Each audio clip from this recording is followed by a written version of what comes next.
Eu adoro fazer esse tipo de coisa. Sim, começamos? Olá, boa tarde. Bom, boa tarde Brasil, boa noite Espanha. Boa tarde, boa noite a todos e a todas que estão aqui presentes. Obrigada, PEC, pelo convite. Sejam bem-vindos ao 25º Seminário Acadêmico da PEC, Associação de Estudantes e Pesquisadores Brasileiros aqui na Catalunha. Bom, eu sou Irma Miranda, fui convidada para ser moderadora desse painel. Eu faço mestrado na Universidade de Barcelona, aqui em Barcelona, moro aqui há 3 anos e também fiz parte da APEC ano passado, e agora estou fazendo parte também da Brasa, da BL aqui em Barcelona. Nesse painel a gente vai conversar, né? A nossa ideia é que seja uma conversa e que a gente troque essas experiências para que vocês também se sintam à vontade no momento de perguntar as dúvidas de vocês e tudo isso. Eu vou passar a bola para os meus companheiros que estão aqui também. Eu vou explicar um pouquinho de como a gente dividiu essa apresentação. A gente faz parte da Brasa, né? A gente está com 2 integrantes da BL de Navarra, e eu e Danilo da BL de Barcelona. Vou começar a apresentação de slides. Então, a gente dividiu esse painel em 4 partes. A primeira parte a gente vai falar um pouco sobre as curiosidades, tanto de Barcelona quanto de Pamplona. A segunda parte a gente vai falar do processo, né? O processo seletivo, como que você aplica para vir estudar aqui na Espanha, e também um pouco da vida acadêmica, né? De todos esses processos e como a gente, quando a gente chega aqui, o que a gente precisa passar para que a gente comece as nossas aulas aqui. A terceira parte, né, a gente vai falar um pouco do que nos motivou a vir estudar aqui na Espanha, né, e o que a gente aprendeu, né, nesse tempo que a gente está aqui. E a quarta parte a gente convida vocês para um bate-papo, para que seja também uma troca de sinergia e que a gente consiga ajudar e também conversar com vocês sobre as nossas experiências e o que a gente está passando por aqui. Bom, eu vou dando início, né, à apresentação de slide e ao nosso painel. Convido agora também os meus amigos para que eles se apresentem. Deixa eu só tirar aqui, pessoal, que aí todo mundo fica, né, com a carinha bonitinha ali. Vou convidar o Danilo, que é da BL de Barcelona, para que ele se apresente, para que a gente também possa conhecer cada integrante desse painel. Danilo. Bacana. Boa tarde, gente. Boa noite na Espanha, boa tarde, Brasil. Meu nome é Danilo, eu tenho 19 anos, eu sou de Curitiba. Eu cheguei aqui em Barcelona há 3 meses, em plena pandemia do Covid. Comecei meus estudos na ESAD, Business School, universidade aqui em Barcelona. E vou contar hoje um pouquinho para vocês, né, nosso grupo de estudantes, como que está sendo a nossa experiência aqui, por tudo que a gente passou para chegar até aqui, desde o processo seletivo, a escolha de um lugar para ficar, escolha de universidade, até mesmo a escolha por Espanha, né? E explicar para vocês, né, e também com todas as dificuldades, que isso está valendo a pena e que isso tem um retorno, assim, né, na nossa vida, tanto acadêmica quanto pessoal. Então, vou passar também agora para o meu amigo Matheus se apresentar um pouquinho da Brasa de Navarra. Passa a bola aí para o Matheus. E aí, boa noite para quem está no Brasil, boa tarde aqui na Espanha, boa noite aqui na Espanha, boa tarde aí no Brasil. Eu sou o Matheus, tenho 21 anos, eu estou estudando marketing aqui na Universidade de Navarra e também sou cofundador da Brasa de Navarra junto com a Andrea, que logo mais se apresenta.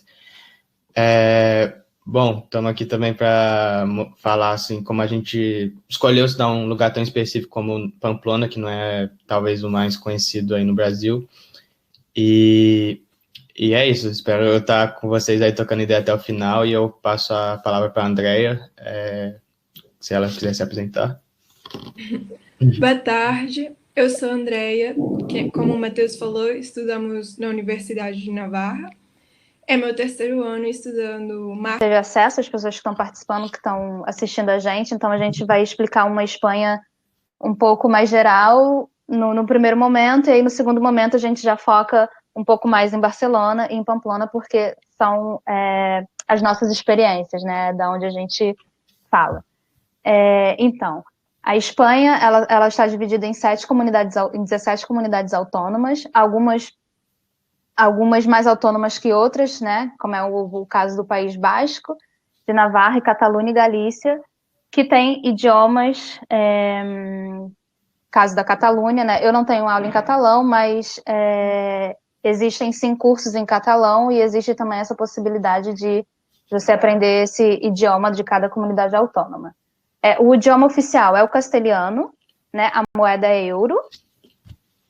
Deixa eu passar aqui, perdão. E aí, agora eu vou dar já uma focada na comunidade autônoma, que é a Catalunha, que é o nosso caso aqui. A gente colocou esse mapinha só para a gente também se localizar, né? A Catalunha, ela está bem aqui. E as universidades públicas que fazem parte, né, de Barcelona, aqui na Catalunha, são a Universidade Autônoma de Barcelona, a Pompeu Fabra, e também a Universidade de Barcelona, que é a que eu faço parte, a que eu estudo. Agora eu vou passar a bola para o Matheus, porque é onde ele estuda. Matheus. Bom, agora falando de Navarra, Navarra fica no norte da Espanha, na fronteira com a França, né? Como a Irma falou antes, é uma das comunidades mais autônomas da Espanha. Em fato, já foi um reino independente e tem a língua própria, que é o basco, junto com o espanhol, né, o castelhano. E pode passar para o próximo slide. Aqui em Navarra temos 2 universidades mais famosas, ambas aqui em Pamplona, que é a capital da região. A Universidade de Navarra, onde eu e a André estudamos, e a UPNA, que é a universidade pública. Ambas oferecem cursos em dos mais variados grados. A Universidade de Navarra, principalmente, que eu posso falar melhor, principalmente na área de medicina, na área de administração e economia, tá entre as mais prestigiadas da Europa, né? Pode passar também. Algumas curiosidades sobre a UNAV, o campus em Pamplona, apesar de que tem campus em São Sebastião para a escola de engenharia, oferece muitos cursos bilíngues em inglês e espanhol. 1/4 dos alunos são internacionais, principalmente os países latino-americanos, e tem acordo de parceria com várias universidades ao redor do mundo. Muitas das graduações, inclusive, exigem que façam intercâmbio durante o curso.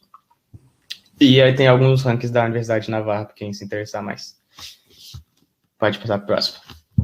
Agora, falando sobre o MBA, a Universidade de Navarra também é dona do IES Business School, que é, sem dúvida, considerado um dos melhores MBAs do mundo. Tem campus, aí vocês podem ver, Barcelona, Madrid, São Paulo, Nova York e Munique. E é um MBA que é conhecido por ser muito personalizável, assim. Existem várias opções de cursos, que pode até ser combinado, assim, dependendo da formação de grandes grupos, enfim. Existem bolsas disponíveis para ele, e é isso, passo o próximo slide. Bom, o processo seletivo, eu vou falar um pouco, porque o meu caso em específico, eu vim para fazer já uma pós-graduação, então o meu processo seletivo foi um pouco diferente, né, do processo seletivo da graduação. A questão da nota equivalente ao currículo espanhol, no meu caso, foi um pouco diferente. Eu não precisei demonstrar essa nota, eu simplesmente tive que pegar o histórico da minha universidade e fazer o processo seletivo dentro já da Universidade de Barcelona.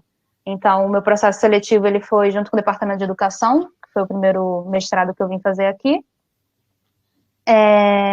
E essa nota que eles me pediram foi a nota do Enem, foi uma nota que eu já tinha desde o Brasil, né?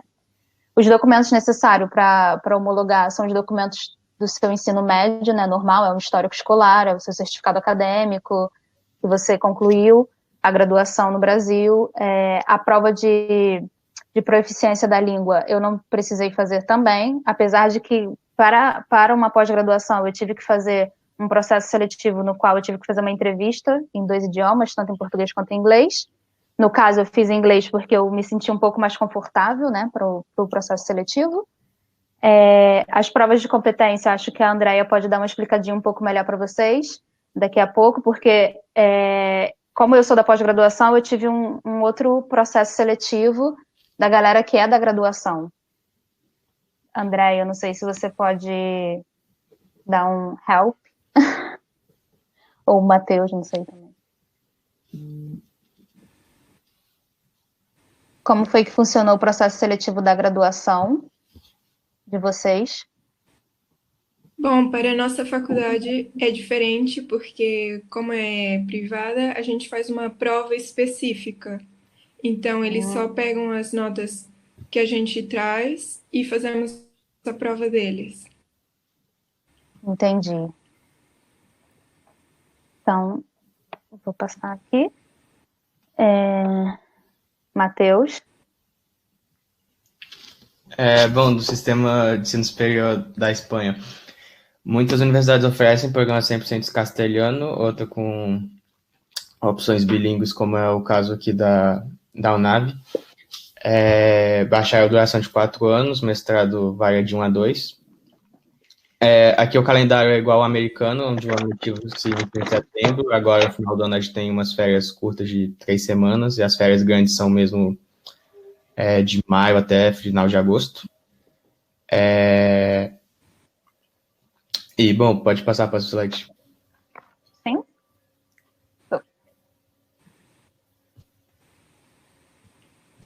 Dan, você pode dar uma...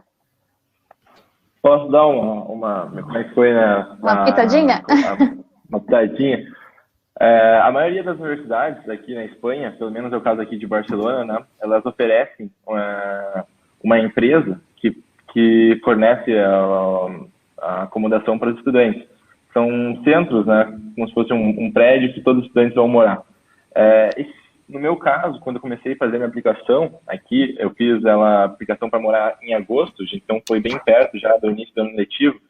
No meu caso, elas estavam todas lotadas já. Então, assim, se você pensa em morar nesses locais, eu acredito assim, que você tem que dar uma olhada o mais rápido possível, porque eles têm um certo esgotamento rápido, né? Também em relação a custo, a gente vai falar isso um pouco mais para frente, quais são os custos aqui, mas normalmente não é tão barato morar nesse alojamento do colégio. Às vezes sai mais em conta você procurar um piso ou com alguém compartilhado, normalmente sai mais barato.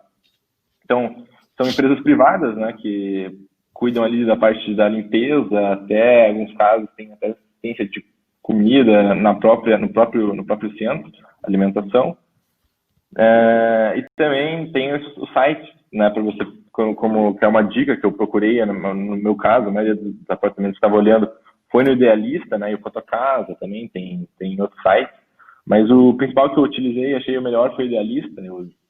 Lá é muito fácil você procurar, né, fazer as procuras, pode filtrar a distância do centro que você quer, o número de quartos, né. E a questão de documentos é um pouco burocrático, mas como é em todo lugar, você precisa comprovar renda também. No meu caso, eu precisei comprovar a renda dos meus pais, no caso. Paguei fiança também de 2 meses, no meu caso foi de 2 meses. Mas, fora isso, não foi muito complicado. Sempre aqui na Espanha é coisa de lei, na legislação, sempre tem uma empresa, né, uma imobiliária que faz essa parte de trâmite, de papelada. Então, qualquer contrato formal tem que ter uma imobiliária por trás, né? Não é simplesmente você chegar lá e, vou alugar e tal. Isso é informalidade, né? Mas seguindo os padrões ali formais, você sempre tem que ter um intermédio ali de uma imobiliária. Mas, no geral, é fácil você achar. Tem bastante pisos aqui em Barcelona, não sei como é que é em Navarra, mas a oferta é grande, né? É bem isso. Se quiser falar um pouco de Navarra também, nessa questão. Bom, diferente de Barcelona, Pamplona é uma cidade bem menor, né? E é uma cidade com muito estudante. Então, aqui também tem que procurar com muita antecedência piso. Aqui, no caso, a gente está em novembro. Já tem gente que vai atrás de apartamento para o próximo semestre, ou seja, começando em setembro. Mas, fora isso, eu diria que é a mesma coisa. Tem muitos sites especializados, o Idealista mesmo aqui em Navarra também muita gente usa. E é isso. Tem residência aí, privada da É universidade? outro ponto. A universidade tem residências aqui, que são os colégios maior, colégio maior que fala. Eles pertencem à universidade, no entanto, eles são bem mais caros do que um apartamento normal.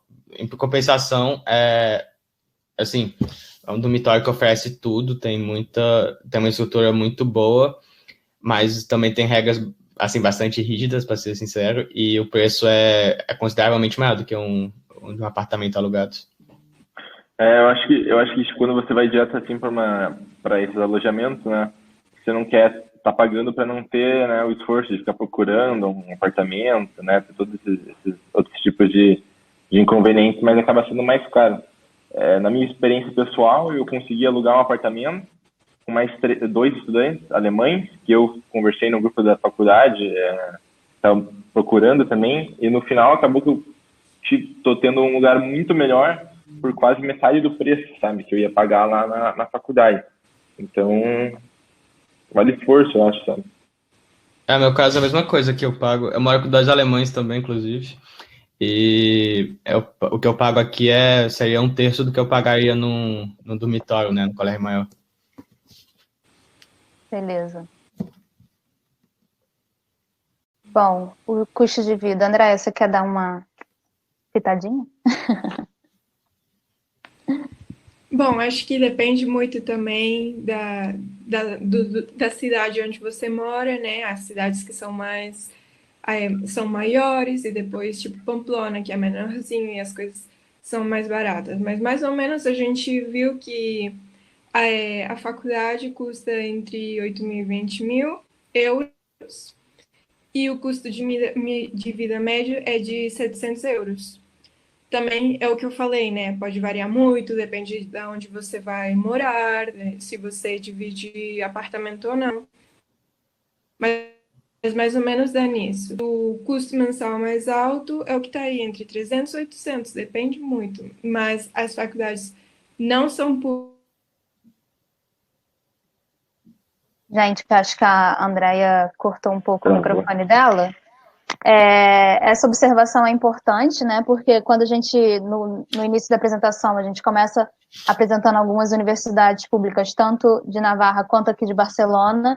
É importante a gente frisar isso, né? Porque como a gente vem do Brasil, a gente tem essa ideia de que a universidade é pública, e aqui não é bem assim que funciona. As universidades, elas recebem uma subvenção do governo, que fazem com que elas sejam chamadas de públicas, mas na realidade você tem que pagar a sua matrícula. A diferença de valor é bem grande das privadas, como as universidades públicas. Pelo menos aqui no caso de Barcelona, a gente sabe que existem alguns cursos na área de humanas que em algumas universidades particulares o preço ainda chega a competir com a universidade pública, porém a gente também sabe que algumas universidades particulares existem cursos como da área da saúde, ou então da área das engenharias, que é muito mais caro do que a universidade pública. Então, assim, a universidade é pública porque existe uma subvenção do governo. Você que estuda em uma universidade pública, tem diferença de preço de estrangeiro que vai pagar para quem é espanhol? Sim, tem essa diferença de preço também. A Universidade de Barcelona é uma universidade pública que é muito mais barata em alguns cursos, né, em relação às universidades particulares, e sim que tem a diferença de preço se você é europeu, né, se você tem a sua nacionalidade europeia, e se você não tem. Esse ano a diferença ainda era bem grande, assim, a galera que é europeia paga por matéria, né, por assinatura, que a gente chama aqui em castelhano, por assinatura 32 euros, se eu não me engano, tá? Mas isso tem no site das universidades também, vocês podem conferir, dar uma olhada. E os estrangeiros, né, que seria a minha condição, a gente paga 82 euros por cada assinatura, por cada crédito, desculpa, por cada crédito, porque cada assinatura tem uma quantidade de créditos. É um pouco confuso, assim, quando a gente explica, né, sem ter a visualização do que são os créditos e tal, Mas a gente tem que pensar também na dinâmica da universidade pública no Brasil. Eu fiz o ERJ, sou do Rio de Janeiro, fiz o ERJ, puxo S, não sei se vocês já viram, já perceberam.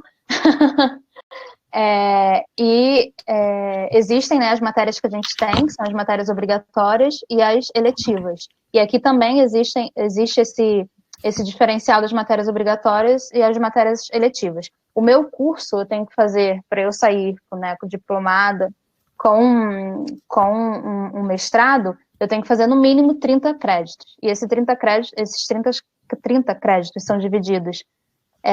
15 deles é só minha tese. E os outros 15, minha tese não, minha dissertação. E os outros 15 seriam as matérias que eu precisaria fazer obrigatórias. Então, assim, existe uma matéria que é cidade e governança, por exemplo, que eu tenho 4 créditos. Então, dessa matéria eu tenho que pagar 4 vezes o 82 se eu pegar ela. Não sei se eu me expliquei bem, mas cada crédito custa um valor. E aí, dependendo da matéria, se a matéria é uma matéria obrigatória, ela tem 4 créditos. Se a matéria é uma matéria que não é obrigatória, que é uma eletiva, ela pode ter 2 créditos. E aí você vai multiplicando esse valor pelos créditos. E se vocês também não entenderam, pode perguntar daqui a pouco quando a gente abrir para o bate-papo, que eu tento explicar mais uma vez. Bolsa de estudos. Então, essa parte eu vou falar um pouco porque eu vim na condição de bolsista, né? Mas eu consegui uma bolsa direto com o Departamento de História da Educação, direto na Universidade de Barcelona, e esse processo seletivo é um processo seletivo interno das universidades públicas que existem aqui, e é um processo seletivo que os editais saem no próprio site da universidade. Então, o que eu fiz? Eu, quando decidi vir estudar na Espanha, eu comecei a procurar todas as opções de bolsas que tinha para eu fazer o mestrado. Beca da Generalitat é uma beca que você, mesmo sendo estrangeiro, você pode pedir por essa beca, sendo que a quantidade de papel, de documentação, eu acho que é mais fácil se você já for da Comunidade Europeia para essa beca, que é uma beca do governo catalão, né, que é a beca da Generalitat da Catalunha, ou então uma beca do próprio governo da comunidade autônoma.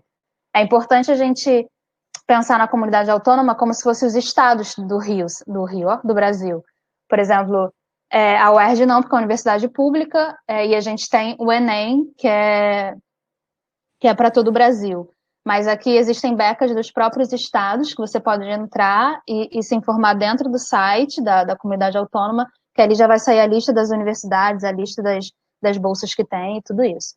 A Fundação Carolina, o Santander e a Fundação Botim também são fundações que oferecem bolsas para todas as universidades espanholas.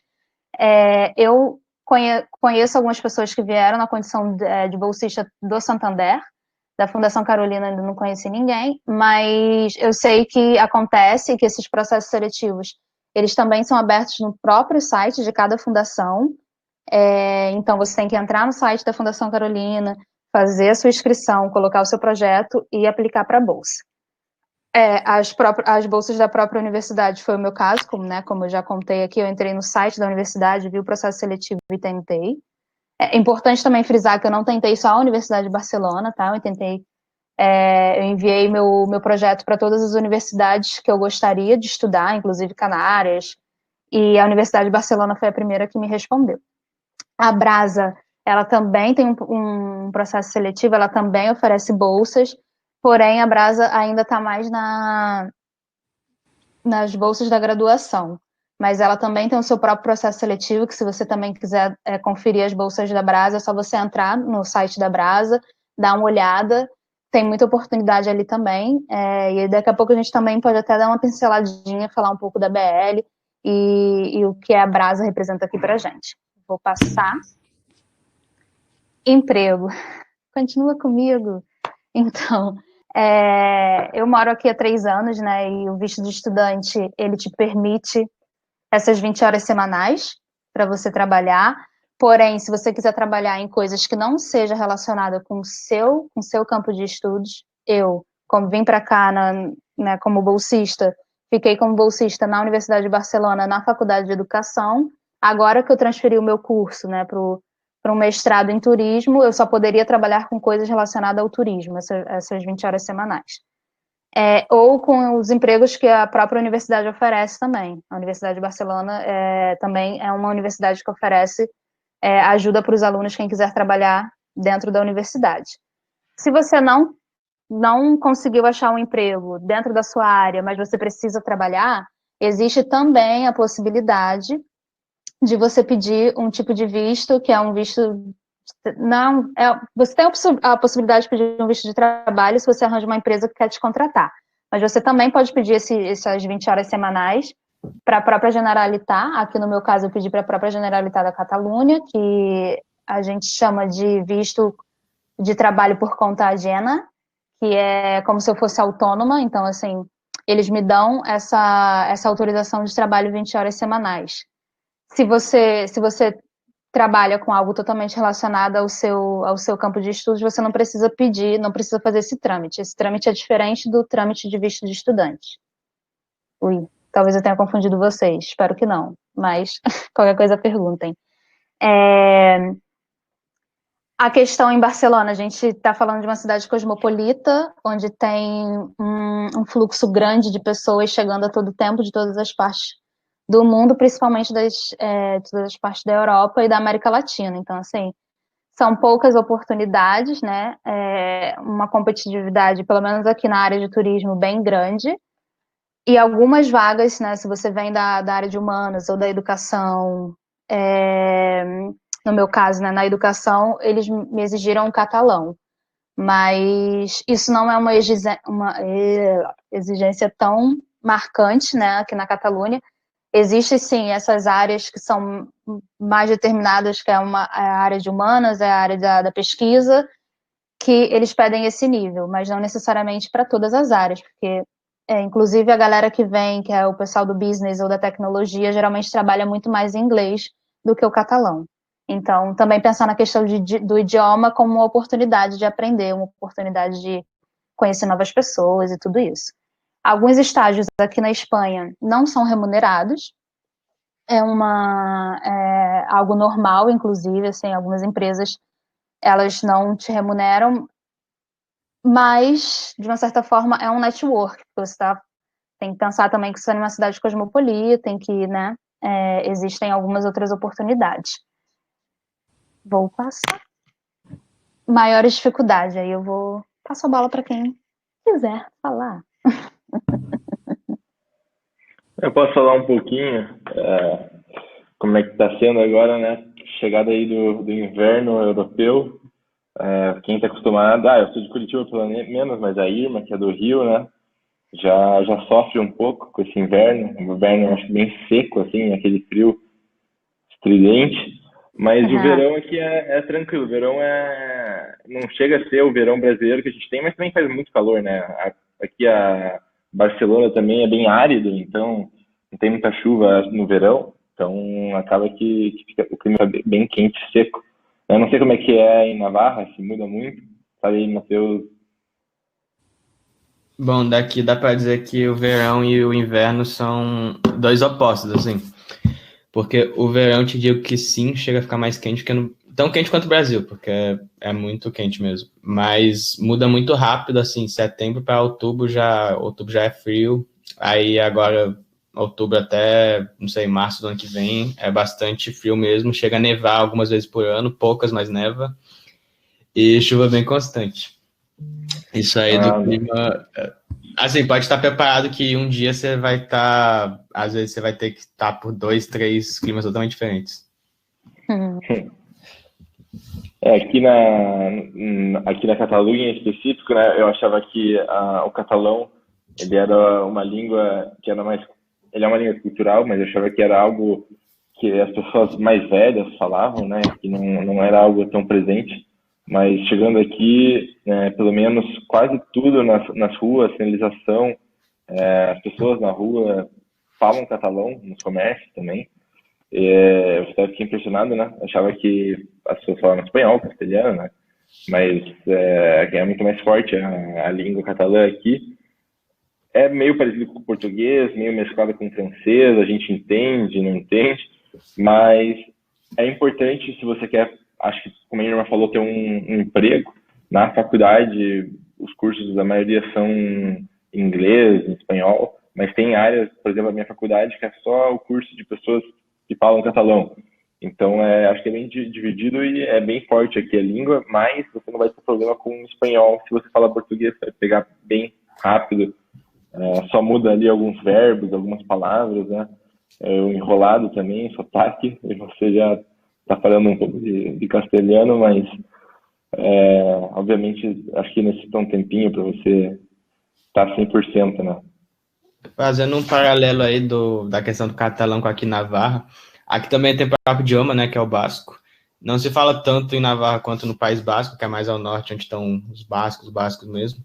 Eu cheguei aqui com a expressão de que é mais com a gente mais velha falar. Em Pamplona, assim, para ser justo, não é tão comum ouvir. Mas indo mais ao norte, assim, nessa parte do País Basco, você escuta mais jovens, assim, na cidade falando, e diferente do catalão, é um idioma bem diferente, não tem nada a ver com espanhol, com português, não se entende. Mas, em compensação, acho que já não se exige muito, por exemplo, falar basco em questão de procurar emprego, essas coisas. Eles vão valorizar mais se você sendo poliglota, assim, no caso brasileiro que vai falar espanhol também, souber falar inglês. Nessa questão, acho que só seria útil para trabalhar algum órgão público, essas coisas. Sim. Acho que a maior dificuldade de todas é aprender a se virar, né? Quando você chega aqui, pelo menos no meu caso específico, eu tenho 19 anos, estou morando com meus pais, né? Tudo de mão beijada praticamente. E aqui não, você tem que lavar a própria roupa, algumas coisas que eu tinha o privilégio de ter lá no Brasil, né? Mas acho que essa é a maior dificuldade. A questão de alimentação, para mim, não sei como é que foi para vocês, mas foi tranquilo aqui, eles comem praticamente, a gente come no Brasil, não vejo muita diferença, né? Não sei se tiveram alguma estranheza aí com essa parte alimentícia. A irmã, sei que ela vai falar que ela teve, mas falando por mim, assim, sente falta mesmo da comida brasileira, é diferente, não tem como negar.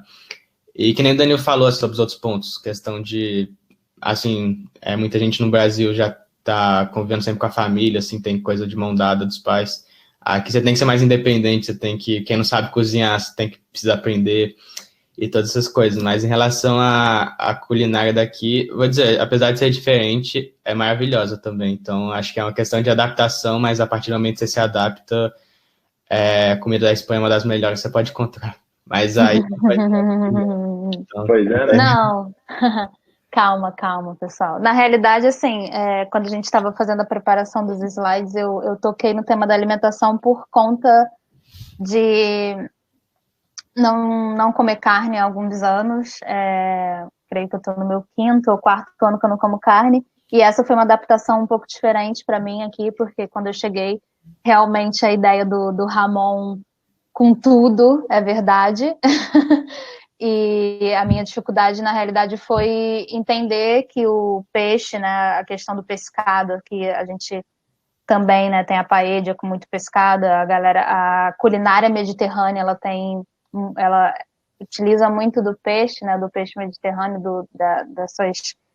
E isso para mim foi um pouco difícil, exatamente porque eu estava nesse processo de, sei lá, no pão. E isso foi um pouco da minha dificuldade, mas claro que também 3 anos aqui, eu já me acostumei, inclusive já aprendi a cozinhar algumas coisas, alguns pratos tradicionais só com vegetais, ou então como é o caso da paella, né, em Valência, que é bem conhecida pelas paellas, e lá tem uma paella de alcachofra que me encantou. Então, assim, existem essa diferença, mas que, claro, a gente pode adaptar.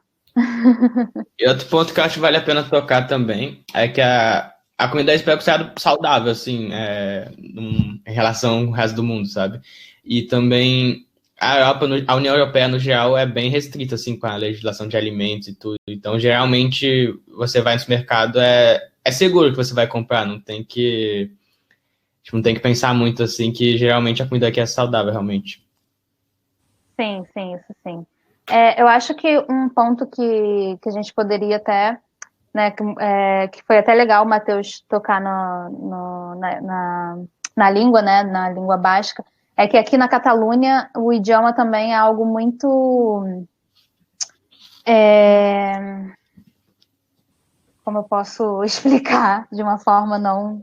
Deixa eu ver. É uma identidade política, pessoal.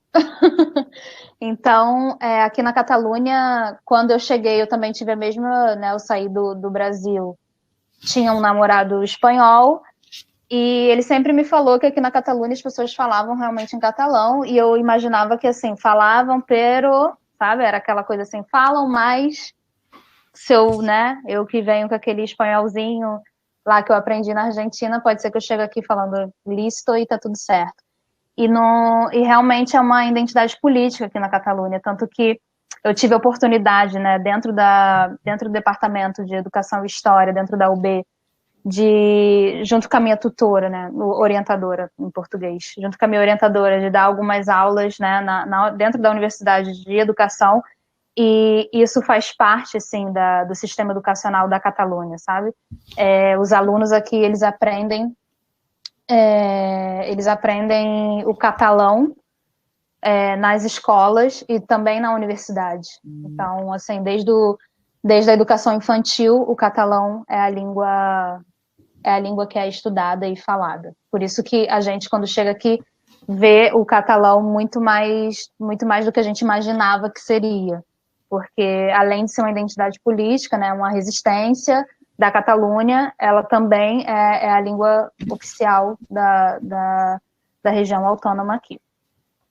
Bom, vou passar aqui... Ai, me perdi. Voltei. Aqui. Os maiores aprendizados com vocês. Pode ser Danilo, Matheus, Andréia, quem quiser começar. Bom, eu posso começar. Eu também falar pela Andréia, ela estava com problemas técnicos, então teve que sair. Enfim. Mas junto com a gente estava falando das dificuldades, vem os aprendizados. Então, com certeza, você vindo morar aqui, você se torna uma pessoa mais independente, aprende a fazer as coisas sozinho quando precisa, mas ao mesmo tempo a conviver com outras nacionalidades, né? Não só com espanhóis, mas também muitos latino-americanos, principalmente, que vem gente de toda parte da América do Sul estudar aqui na Espanha.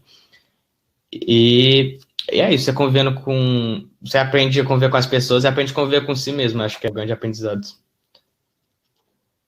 Sim, esse ponto aí também de ficar sozinho, né?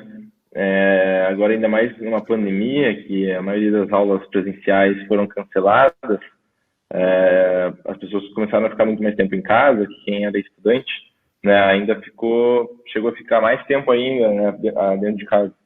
Então, foi um ponto também, né, que não também tem suas partes ruins, mas que a gente consegue tirar uma lição, né, de a gente crescer, conseguir se organizar sozinho em outro país, continuar motivado, né, para estudar mesmo sem ir para o colégio, né, que acho o ponto mais difícil agora nas circunstâncias atuais, mas essa parte aí de conviver com nacionalidades, personalidades diferentes, é algo que abre muito a tua cabeça, né? No Brasil, pelo menos, a gente tem nosso próprio grupo de amigos que pensa como a gente, né? Age como a gente. Aqui não, aqui você está numa sala lá com alemão, no meu colégio é bem diverso, 80%, quase 60% mais ou menos são internacionais, então é alemão, é brasileiro, né? Tem que estar aberto a essas mudanças, assim, e eu acho algo bom, no geral vai abrir bastante a cabeça, tira bastante, talvez, alguns preconceitos, algumas dúvidas que você tinha sobre outros lugares, né? Então acho que é muito, muito bacana esse aprendizado que a gente toma de estudar num outro país, né? Ainda mais na Espanha. Quer passar aí, irmã, próximo slide? Sim, claro. Ai, peraí, né, que a gente já tá terminando, assim, não tem graça. Mas, assim, dando um pitaco, assim, a mais no que o Dan falou, acho que é super importante a gente também observar essa questão, assim, dentro da minha pós-graduação, 80% são asiáticos, né? Então, de países diferentes da Ásia. E a gente não estuda em inglês, a gente estuda em castelhano.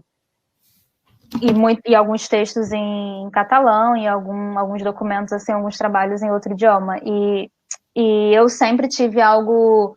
Sempre me achei muito diferente, assim, da galera da Ásia e tal, e isso para mim foi o meu primeiro baque nesse meu segundo curso. Foi quando eu cheguei e vi que a maioria dos meus alunos falavam chinês, assim, a maioria dos meus amigos de classe também falavam chinês.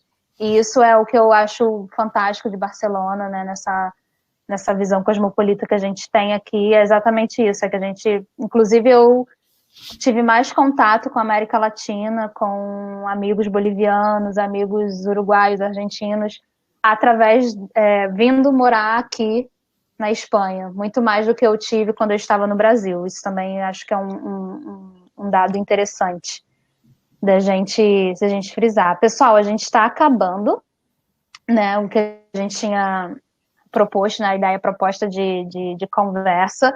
Eu vou abrir o chat das perguntas, né? Vou fazer as perguntas aqui.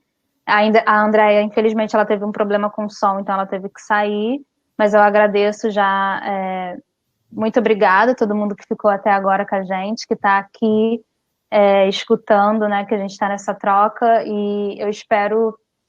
Obrigada também à galera da Brasa, né? Tanto o Danilo, que é meu companheiro agora de trabalho, quanto o Matheus, que a gente já fez algumas apresentações nesse mesmo tema de estudar aqui na Espanha. Obrigada à PEC, mais uma vez. Obrigada por lembrar de mim. Obrigada por lembrar da Brasa também. Eu espero que a gente continue nessa sinergia, nessa parceria durante um tempo. Eu espero que vocês estejam cheios de perguntas aí, para a gente poder se despedir mais bonitinho. Aqui a gente coloca obrigado, né? Uma fotinha minha e do Dan, que agora a BL Barcelona a gente está com mais 5 novos membros.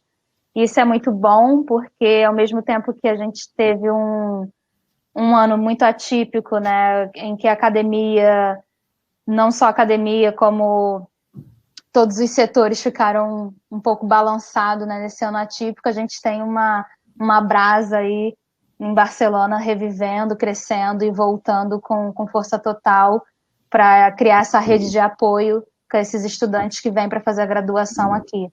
A gente está deixando o nosso Instagram, né, e o meu e-mail como Brasa Local. A Brasa, ela tem uma parceria com a PEC muito importante.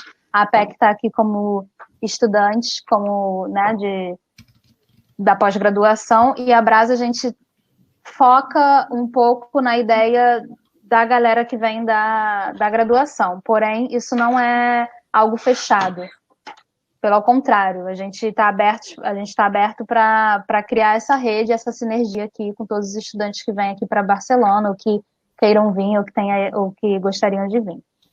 Aqui eu passo para o Matheus e para a Andrea. Matheus, você quer fazer alguma consideração antes da gente passar para as perguntas?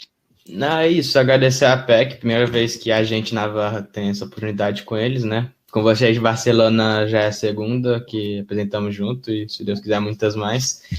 E é isso, a gente deixa o nosso Instagram aí, da Brasa de Navarra, meu e-mail da Andrea. E agradecer a todo mundo, e acho que já podemos ir para as perguntas. Beleza, pessoal. Vou abrir aqui para as perguntas. Adriano, eu também sou vegetariano, eu pretendo aplicar para o doutorado em turismo, pesquiso gênero e sexualidade no recorte LGBT. Meu companheiro tem cidadania italiana e eu tenho NIA de residente. Eu posso ter descontos nos valores como cidadão europeu? É uma ótima pergunta. Olha, se eu não me engano, sim, porque como você já tem o seu NIA de residente, você não está vindo na condição de estudante, né, que seria com visto de estudante. Eu não tenho essa certeza, porque como, independente se você é residente ou não, a sua nacionalidade, ela ainda não é a nacionalidade espanhola, eu ficaria em dúvida, mas eu recomendo que você entre, Adriano, em algum... Pode ser, não sei se você já deu uma olhada nas universidades, assim, acho que o seu tema é um tema que eu indicaria a Autônoma, assim, por já conhecer pessoas que que tenho estudado esse recorte de gênero e sexualidade. Então, na Universidade Autônoma, eu faço turismo urbano na Universidade de Barcelona, e eu acho que ainda é um curso muito voltado à geografia, então eu exatamente escolhi turismo urbano na Universidade de Barcelona pela minha formação na UERJ também, ser um curso, né, que filho da geografia, eu tive muitos professores geógrafos e turismólogos também, mas a maioria era geógrafo, então eu caminho um pouco por essa vertente, né? Minha área de estudos agora é afroturismo, né? Então eu vou um pouco mais para as questões geográficas, e eu acho que a UB, a Universidade de Barcelona, nessa área de estudos, eu recomendaria ela, e claro que para a sexualidade, como eu já conheço, né, esse recorte da sexualidade e gênero, eu recomendaria a UOB, que é a Universidade Autônoma de Barcelona. Eu posso falar um pouquinho a minha experiência Claro. com bolsa? Eu tenho a cidadania, né, europeia, mas eu não consegui uma bolsa pro undergrad, né, pro bachelor, porque eu não tinha feito meu ensino médio na Europa. Então, eu não sei como é que é no pós-doutorado, né, no doutorado, mas acredito que, a princípio, tudo indica que você não vai conseguir ter uma bolsa, né, com o NIE. Eles requerem, é um pouco mais difícil você ter conseguir uma bolsa quando você tem a cidadania e tem dupla cidadania, né? Eles normalmente requerem que você tenha estudado o ensino médio na Europa, né? Ou tenha morado X tempo na Europa, então não tenho certeza, mas para mim foi assim, pelo menos. Sim, existem essa diferença até na questão do visto também, né? Eu, como não tenho nacionalidade, né? Não tenho dupla nacionalidade.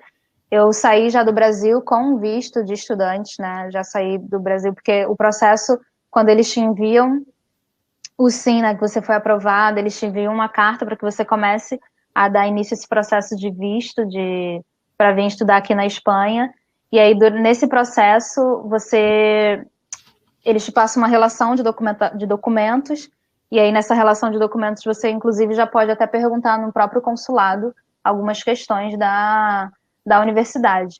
Mas a universidade também, quando você está, né, fazendo o processo tanto para o doutorado quanto para a graduação ou para a pós-graduação, você ali mesmo, naquele apartado dentro do site da universidade, você já consegue ver os valores e também já pode perguntar ao próprio departamento, à própria secretaria da universidade como funcionaria esse pago. Algumas universidades disponibilizam na página deles, né?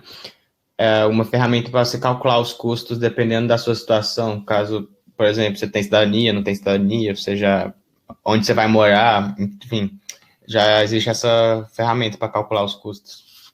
Sim. O Carlos aqui, ele manda: desculpa, cheguei agora, mas é necessário o Foundation Year para fazer o bacharel? Carlos, desculpa.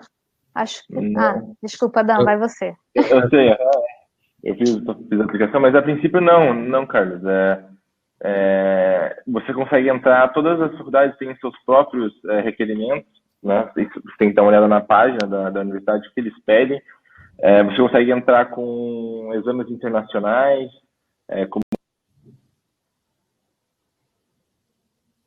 Dan, seu áudio.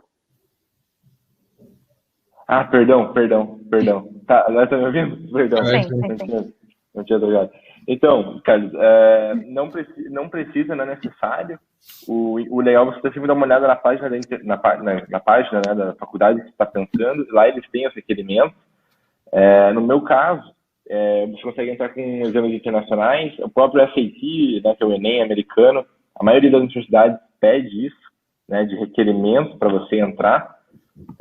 Um amigo meu que ele tinha estudado no Brasil, ensino médio no Brasil, ele conseguiu validar as notas dele do ensino médio para o sistema espanhol, só que ele precisou fazer a prova de admissão da faculdade, que no caso era uma prova internacional.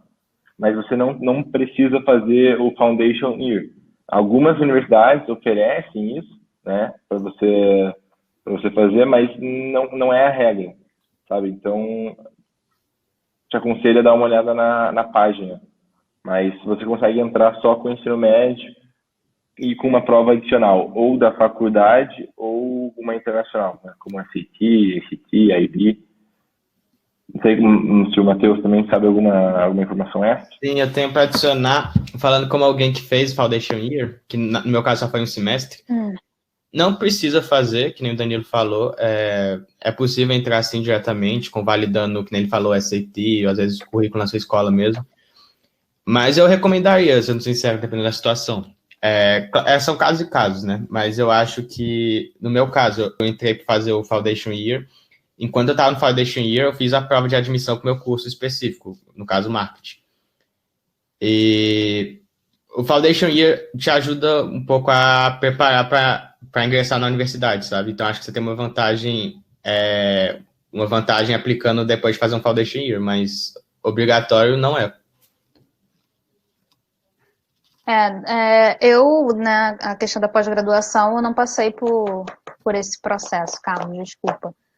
Mas acho que uma coisa que eu não sei se eu já comentei aqui, se eu já comentei, desculpa, mas eu vou dar uma frisada um pouco maior, é que a questão da pós-graduação, quando você entra no site da universidade, inclusive para até ajudar, acho que era o Adriano, na pergunta que ele me fez da questão do doutorado, é importante, o doutorado, se eu não me engano, não existe o doutorado próprio, mas assim, mestrado, pós-graduação, é importante a gente frisar que aqui na Espanha existem 2 tipos de pós-graduação, né? 2 tipos tanto de mestrado quanto de pós-graduação, que é a pós-graduação própria, que significa que é própria de alguma fundação em colaboração com a universidade, e o oficial, que é o mestrado oficial, que é o mestrado que convalida para a gente no Brasil.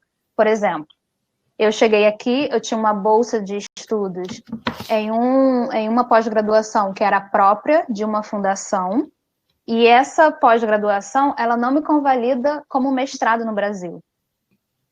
Por mais que eu tenha feito, né, esse mestrado aqui, tenha defendido uma dissertação, tenha tido a bolsa de estudos e tal, ela não me convalida, porque ela não tem a quantidade de créditos exigidos pelo MEC.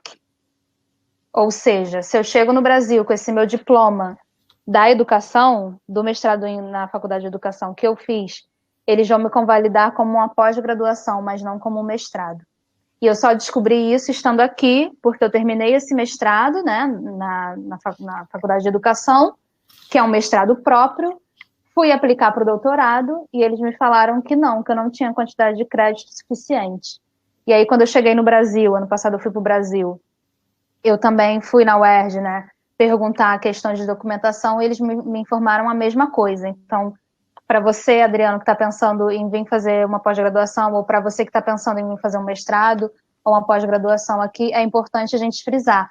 A pós-graduação própria é como se fosse o nosso MBA, que não te convalida para um doutorado ou para a área acadêmica.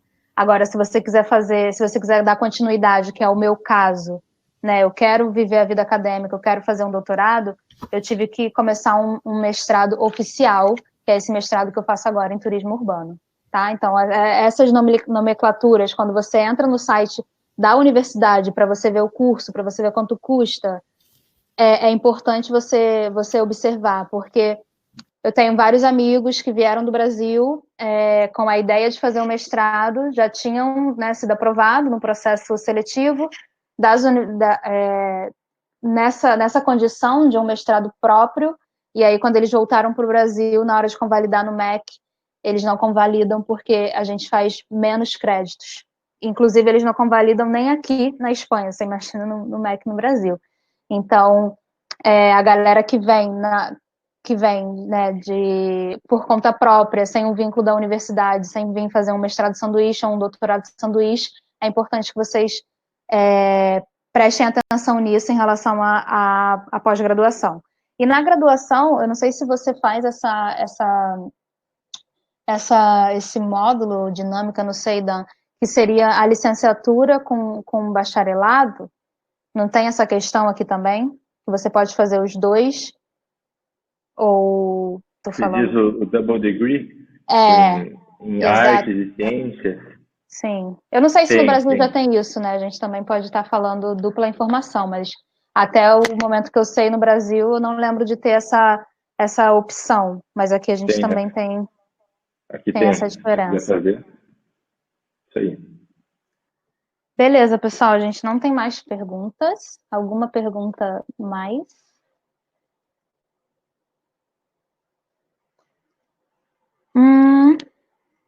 Eu acho que não. Vocês querem fazer alguma consideração final? Alguma observação?